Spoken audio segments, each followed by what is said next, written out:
кабардино-балкарцы, кумыки почти не отличаются или не очень сильно отличаются внешне от турок и азербайджанцев.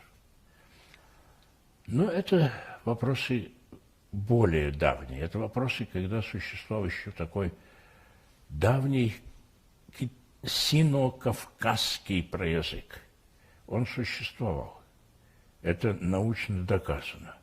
Но это было гораздо раньше того времени, когда обособился из его недр кавказский язык, из которого в дальнейшем прежде всего разделились западно-кавказский и восточно-кавказский, из которых получились нахско-дагестанские языки в Чечне и в Дагестане и абхазо-адыгские языки вот здесь.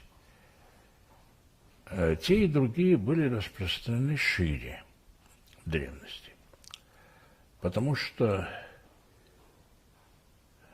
и грузинские, и армянские языки, они не входят в эту большую группу, кавказскую группу.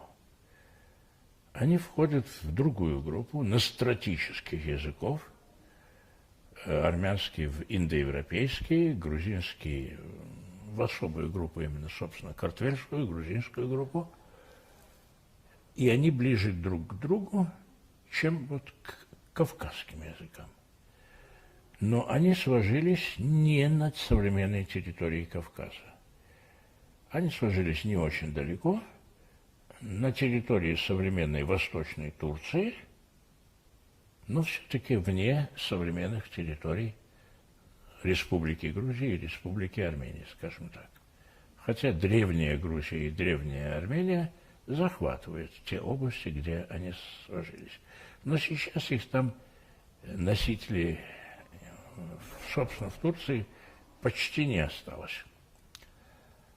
Но на Кавказе все же они появились позже. Нахско-дагестанские языки как минимум охватывали помимо Дагестана и Восточного Кавказа весь Азербайджан, весь восток Грузии, современную территорию Армении и, может быть, еще, то есть даже наверняка еще территорию Северного Ирана. А абхазо-адыгские языки, можно утверждать твердо, охватывали не только территорию их современного распространения, то есть, ну, условно говоря, Краснодарский край, Абхазию, Кабардино-Балкарию, ну и всю Западную Грузию и, наверное, прилегающие вот причерноморские районы северо-восточной Турции. Так что территория их распространения была гораздо шире. Ну, откуда мы это знаем? Во-первых, дошли до нас клинописные записи на хатском языке, и мы видим, что там есть много похожих структурных черт с абхазским языком, прежде всего, ну и с абхазо-адыгскими языками в целом. А на хатском языке говорили в Восточной Турции.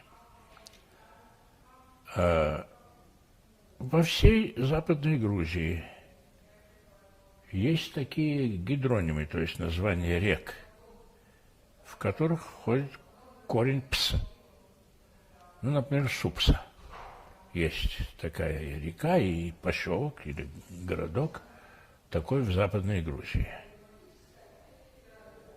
И поскольку это не единственный случай, там много вот таких названий рек с этим корнем «пс», ясно, что это абхазо-адыгский корень, и что когда-то Западную Грузию населяли до Мегрелов и Медитин, и Сванов, населяли носители абхазо-адыгских языков. это уже, в общем, могут некоторые с этим спорить, но зря. Потому что такого рода данные, они достаточно убедительны, они достаточно неопровержимы. Так что вот из первоначального такого общекавказского единства, к которому не относятся ни грузинские, ни армянские языки, ну и осетинские не относятся, и тюркские не относятся, скажем, балкарский, кумыкский, азербайджанский. Это языки племен, которые пришли сюда на Кавказ позже. Другое дело.